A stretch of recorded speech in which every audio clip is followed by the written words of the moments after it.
How long will it take to get there? How long will it take to get there? We're going to need a couple days to process everything and get it on the website. Yeah.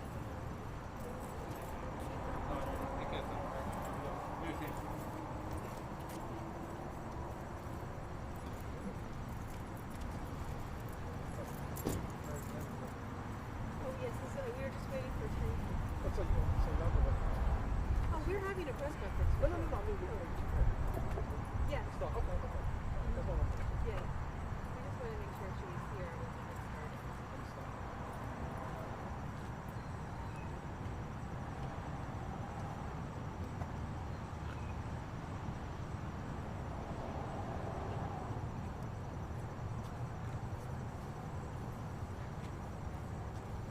Sorry for the delay.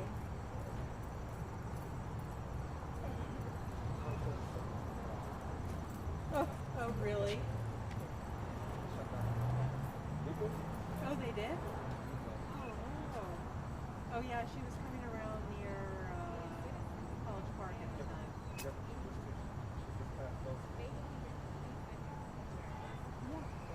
Oh, wonderful. Oh, right.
let's all stand up here.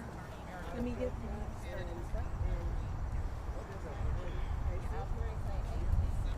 We met in 17 when we created it.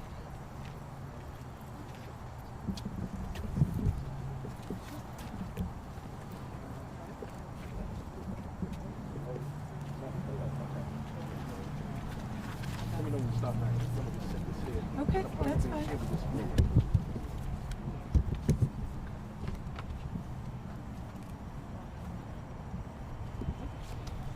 Okay, sure.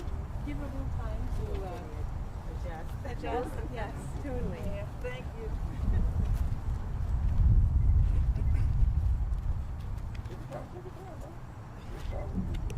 Appreciate it. Yeah, I know, right? Curtis, does that look God, like it's dog. running It's okay? terrible. I'm sorry, Greg.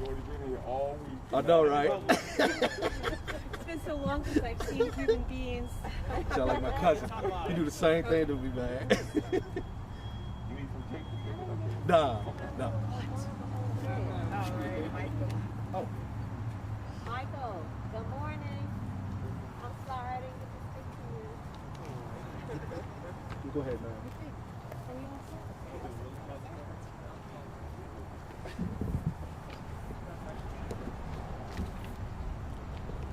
Good afternoon. My name is Meredith Curtis Good. I'm with the ACLU of Maryland. We are here today to call on County Executive Angela Alsobrooks to meet 6 demands related to transparency and accountability in the Prince George's Police Department as the work group on police reform is meeting in the county. The first demand is to fully unredact the Graham Expert Witness Report to the public. There is a lot of very important and somewhat shocking information that is in that report that has been released and much that has not yet been released to the public. We demand justice for Leonard Shand and William Green, who were killed by Prince George's police officers, as well as justice for DeMonte Ward Blake. We demand action be taken by the county to address the nearly 7. We demand action to address the nearly 7,000 use of force complaints ruled justified by the Prince George's Police Department. We demand that it be made public the state's attorney's list of PGPD officers barred from testifying due to past lies to the court. We demand that the county update the amount that has been spent in fees defending the police department against a lawsuit brought by Black and brown officers who allege serious racial discrimination and retaliation. And we demand that the county executive support a platform of statewide police reforms that is being supported by more than 75 organizations in the state. Today, our action is supported by Community Justice, Concerned Citizens for Bail Reform, the Southern Christian Leadership Conference of Prince George's County, and the Mount Rainier Organizing for Racial Equality. First, I'm going to invite up Josette Blocker, who is the aunt of DeMonte Ward Blake.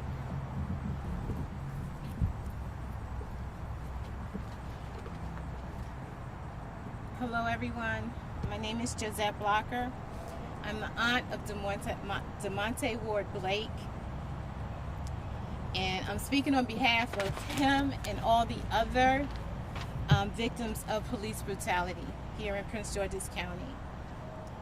On October 17th, 2019, DeMonte was pulled over for a traffic stop by Prince George's County Police Department Brian Strong.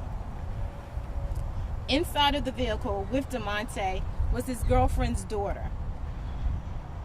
DeMonte was removed from the vehicle and handcuffed.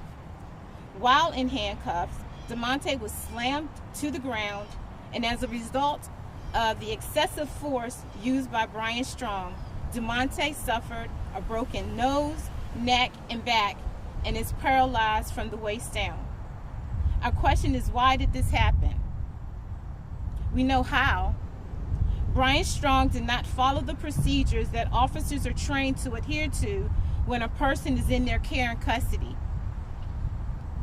Then we witnessed the cover-up of what happened. The lies made that DeMonte was trying to escape and run away with his hands behind his back in handcuffs.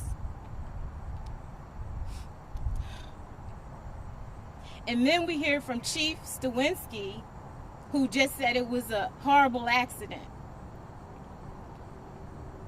Prince George's County Police Department must be held accountable for the many lives they have wrongly hurt as a result of this excessive force.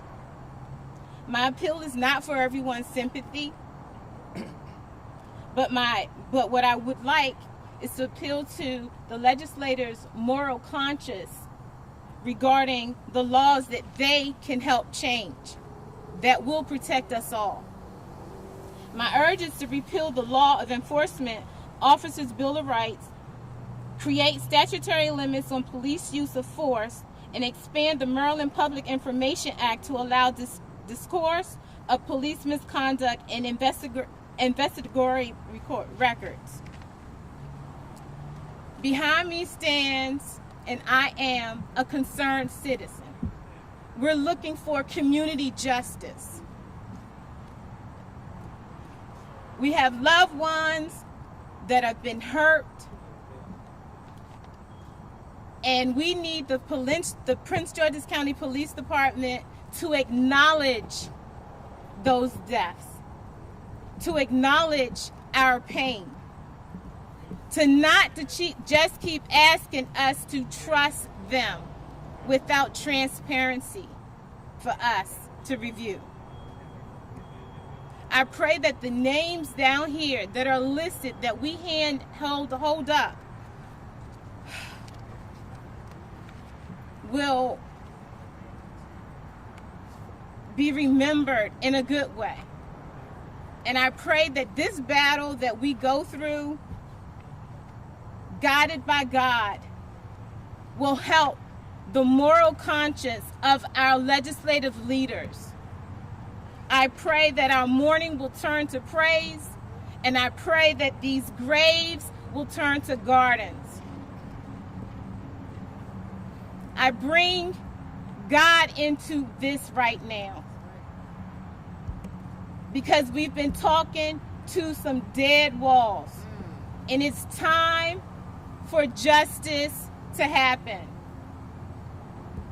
I thank you for anybody that has any help, that could help us in any way to make this happen. I pray that our legislators do what they need to do.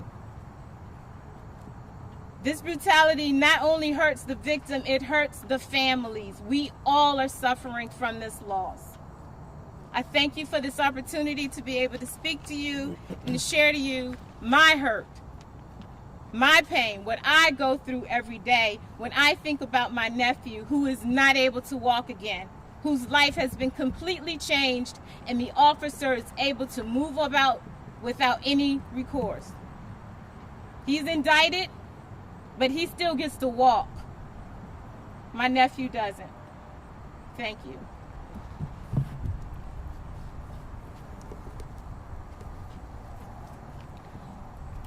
Next we'll hear from Tracy Shand, sister of Leonard Shand.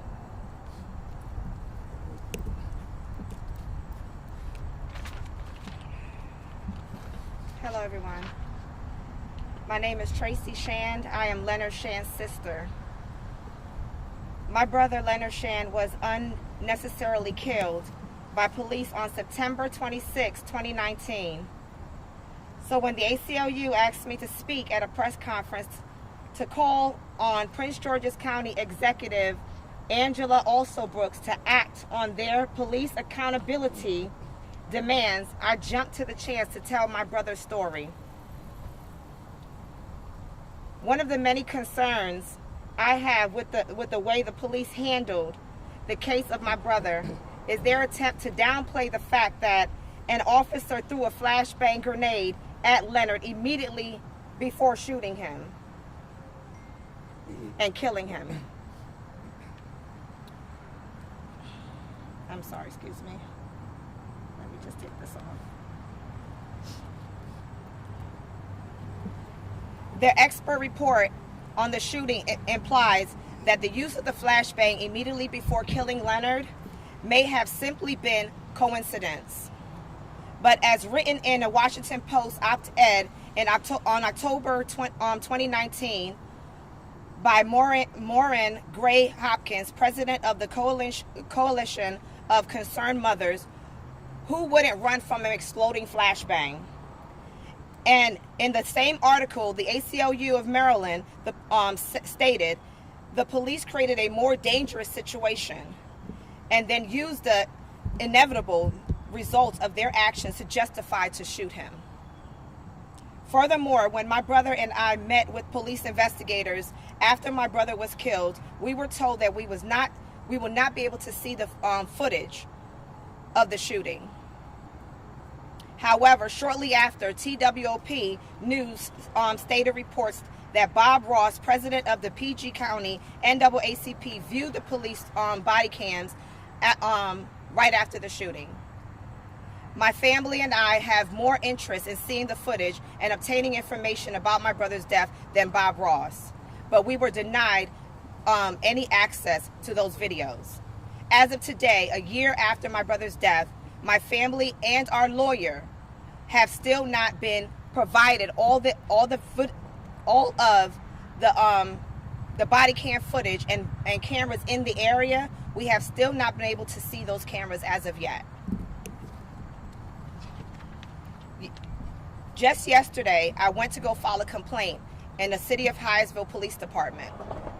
My complaint was disregarded by Chief Officer Scott Duckley.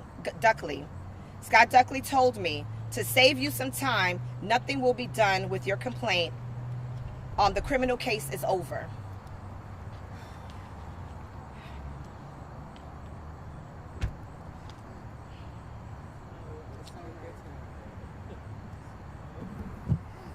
The case has been moved on to an outside entity. And when I asked who was the outside entity, he refused to tell me.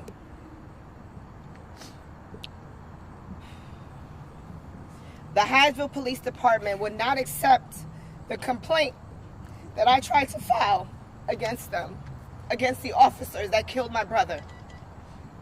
My family experienced, and the experience of others that will speak today, and more is asking for accountability for the police officers. Thank you.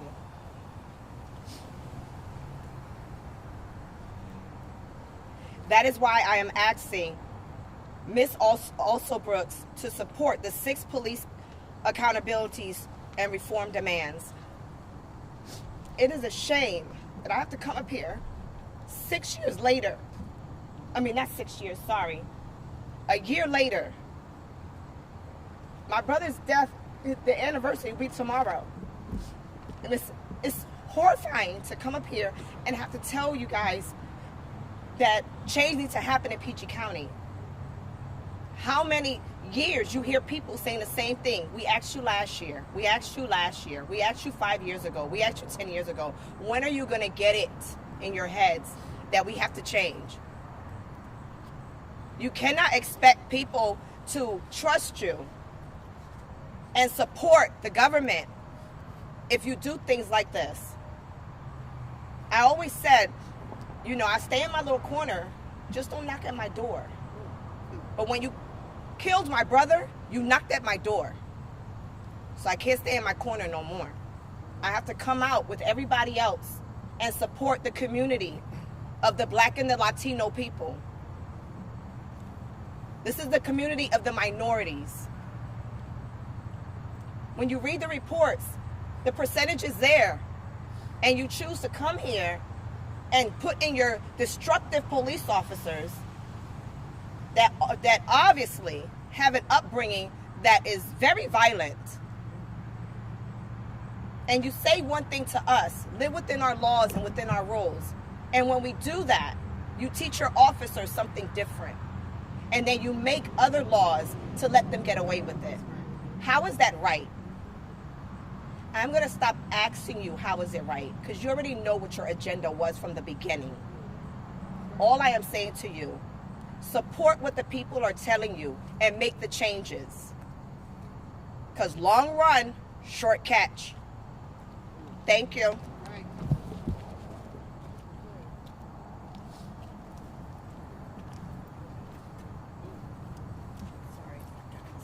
Next, we're going to hear from Kima Hutchinson-Harris from Community Justice.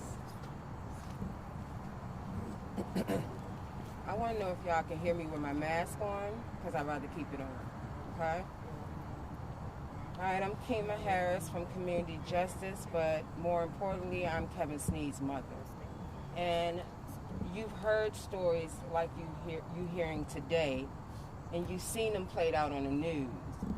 But what you don't know is there are many more who suffer in silence that you know nothing about. But the decision makers who can do something about it, it just falls on their deaf ears. We go to Annapolis, we speak, we tell our family stories over and over again to no avail.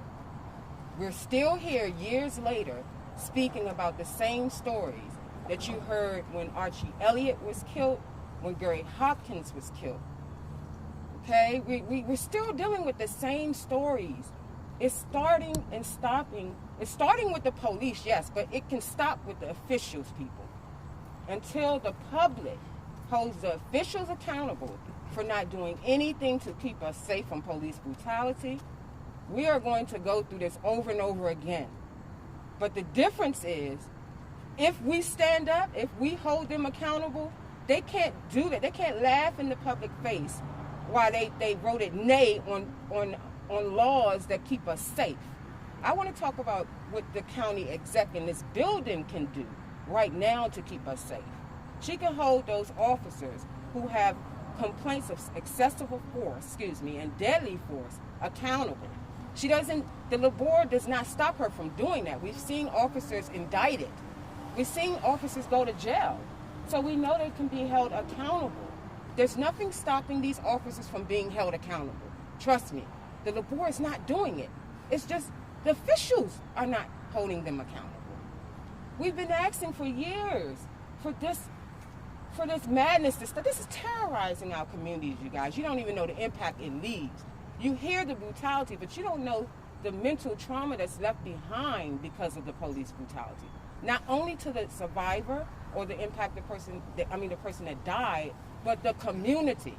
We're all suffering, you guys. Why do you think you keep seeing all these rallies? You keep hearing all these people come on the news and tell their story. They want change. They want change. It starts with the officials. They make decisions. We don't need a task force, you guys. The task force is not even getting all the information that we have right here about the Graham report. They don't have it. I don't even think they can consider it. And that's crazy to me, because that holds the key to the corruption. Those reports holds the key to the corruption. And who's doing it? Who's allowing it? You guys, this is all just to appease us. We have to hold our county elect, our county council, and our delegates in Annapolis responsible for continuing to do nothing to keep us safe from police brutality. The days of being quiet and just going on with our life is done. It's done. It's too much of us. We have to do something, and there's nothing wrong with keeping your community safe from police brutality. There's nothing wrong with having a professional police department. Do you know that will work? Do you know if you empower community members, you wouldn't even have these type of problems, the issues that we have with crime. You wouldn't have it. You have to empower the people. Give them something to live for. We wouldn't have, Okay, and I'm going to stop because I go off, you guys, you know that. And I'm sorry. But this issue means so much to me because I didn't tell you my son's story because you've heard it before. It means nothing in the big scale of things. People are dying. And whether they're your family members, your loved ones, trust me, it affects you and it matters to you. You're here. It matters. We have to do something to change it. Let's start with holding officials accountable. Let's start with, if they don't do anything to protect us, we're going to say they did nothing to protect us. We're going to start naming them. And this is just from community justice. Any official that has ties with FOP, your integrity is compromised. You cannot do the work of the people if you are in line with the FOP. It's impossible. Their agenda is totally different from what the community wants. We want to be protected. They want to protect the police, the wrongdoers. Right. If an officer is not doing nothing wrong, he does not need protection. Right. He does not need protection that supersedes the Constitution if he's not doing anything wrong, you guys. Hold them accountable. Please. Community justice is having a voices from the struggle, the impact of police brutality in Prince George's County, tomorrow at 6 p.m. via Zoom and Facebook Live. Our Facebook account is Community Justice for You. If you look on that page, you can find the information about the event. Trust me when I tell you, this event, we're going to humanize the directly impacted people who lost, the people who lost their loved ones. We're going to humanize them lost loved ones from police brutality because their character has been assassinated just to help wrongdoers. It's time that the public know that we are mentally traumatized by police brutality and something needs to be done. We have to band together, you guys, and hold these officials and officers accountable. Thank you so much.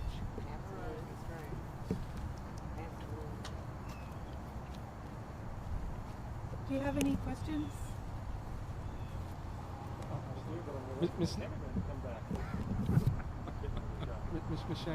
if you can come real quick, please. You testified during the police reform hearing in Annapolis had on Tuesday. I know you only had 2 minutes. Are there a few other things you'd like to say that you couldn't say then that you'd like to say now? Specifically toward any of those proposed pieces of legislation? On Tuesday or both Tuesday and Thursday? Both, actually. Thank you. Just to think of, there's so much that I would like to say, but to go down here, I'll keep y'all here all day.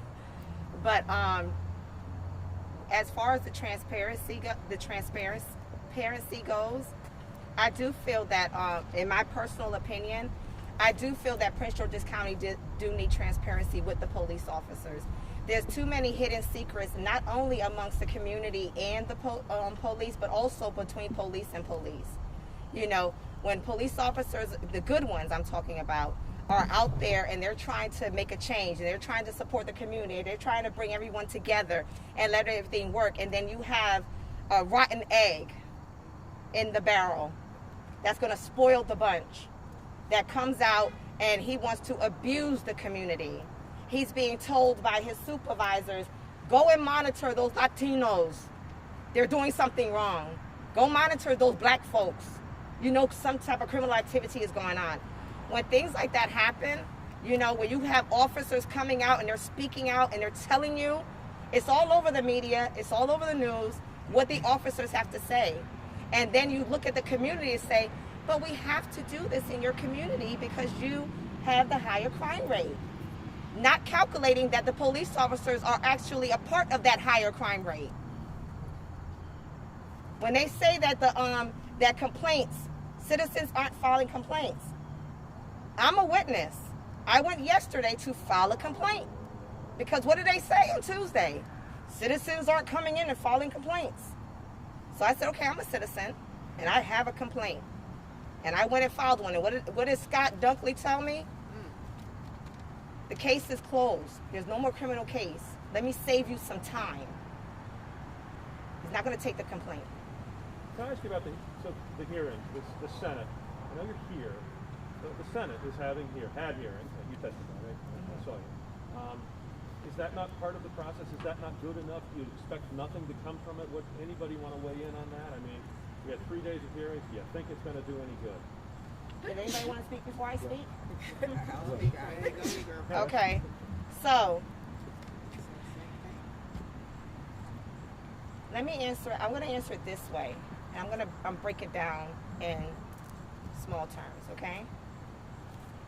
If you have a child and you keep telling the child to do good, and the child continues to do bad, and you keep telling the child, you got to do better, and the child does not listen, and they keep doing bad, eventually, the parent is going to say, my child is going to always do bad. And they're going to tell that child, until you show me that you can do better, I will not grant you any privileges. So the Senate is here, and we're the citizens, and we're telling the Senate, until you show me that you are hearing the words that are coming from my mouth, until you hear what I am trying to tell you and actually comprehend it, use the degree that you have been given from many universities and comprehend what I am saying, until you show me that you are going to change what you have created in our neighborhoods. We have no reason to trust you. And at this point, a part of the factor is about trust. If I can't trust you, sir, do you think I'm going to follow your lead? That's not going to happen. You don't trust the Senate to do anything? No, I don't trust them. Now, if they show me and they start changing things, and I see these ladies behind me say, guess what? Like, what is it? Chief Skowinski. He didn't get fired. He was retired with a package. He should have been fired with no package. And when they call me and they say things have changed, and I said, hey, that's a step in the right direction. Let's give them some leeway and see what happens. It's just a little leeway because there has been years of disappointment. And that's all I'm saying. Your next question, sir? Ms. Blocker, the officer in your case has been charged. You know, is that not pursuit of justice there? I mean, It is justice for us, but was it enough?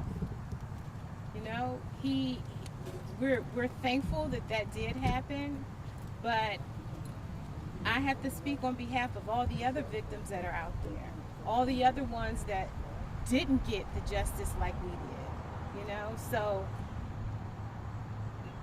I have to keep pushing on because it's just not me. Like I said, it just didn't impact my family. It's so many others that I have to speak up for that didn't get the opportunity that we got. how is the money going? His mind as well. He's a resilient little guy. It's just that life has changed. You know, he can't walk. You know, there's a surgery that he may have to have just to realign his neck and stuff. So like, it's a whole bunch of stuff. You know. Brian Strong doesn't have to worry about that. You know what I'm saying? You physically, you can do what you need to do. You know, he has to have help with everything. So, you know.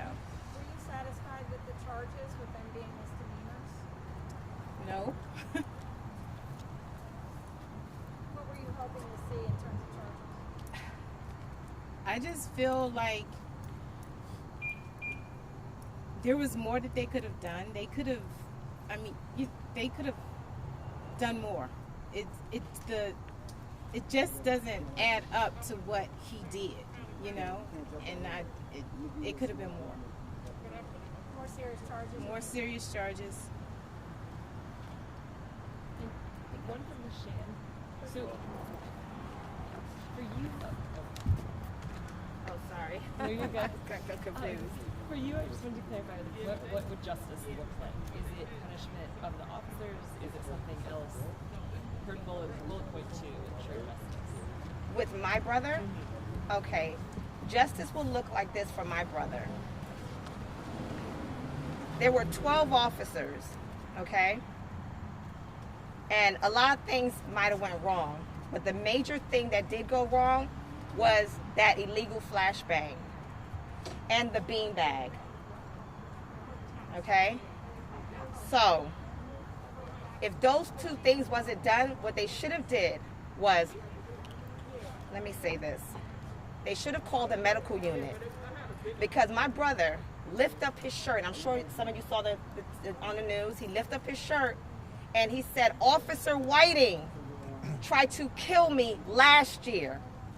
I believe it was May 4th, 2018. And you're here to finish the job.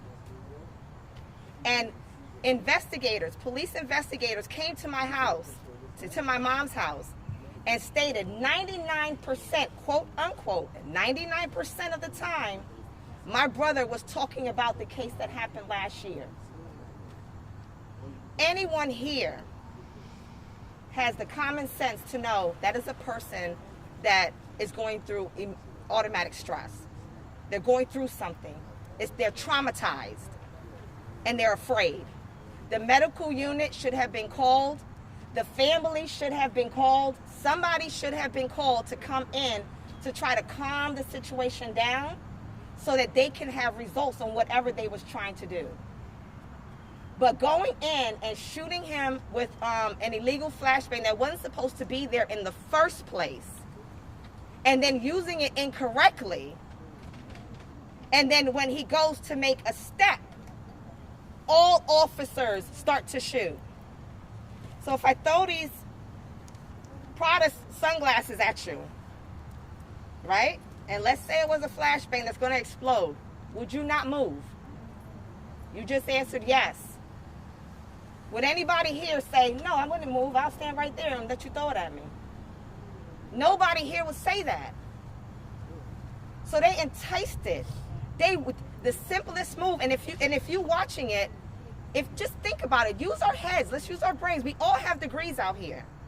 If I throw something at you and you move and immediate fire happens, what does it look like to you? Does it look like a setup?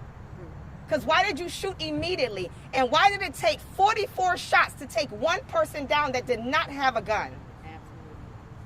44 shots, over 44. So don't let me stick it on 44. Over 44 shots was shot to take him down.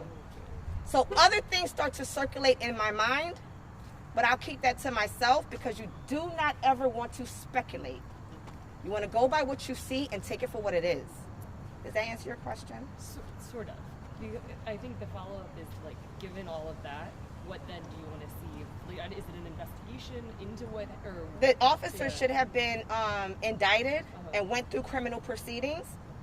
They absolutely should have done that. My opinion,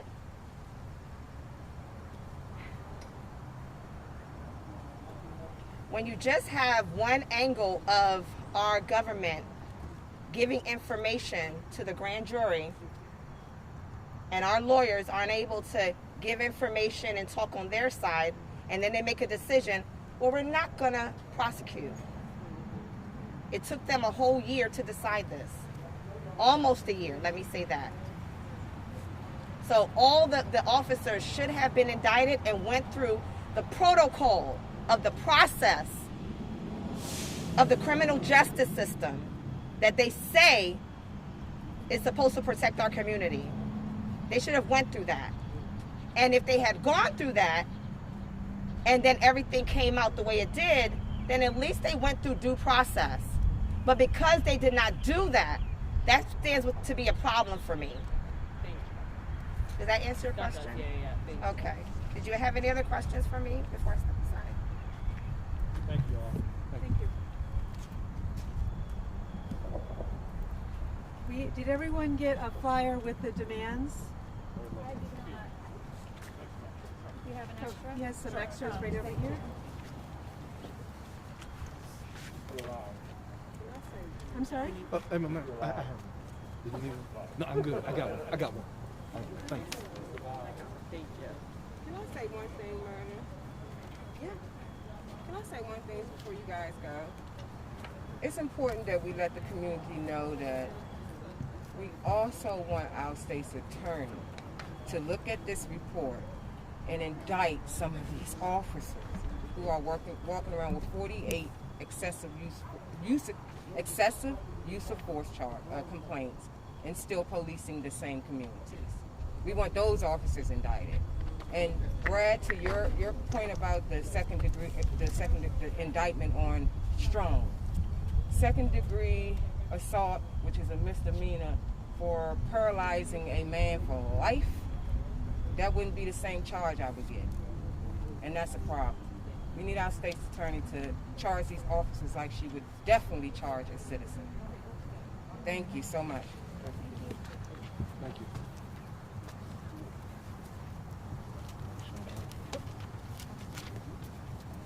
Let me know.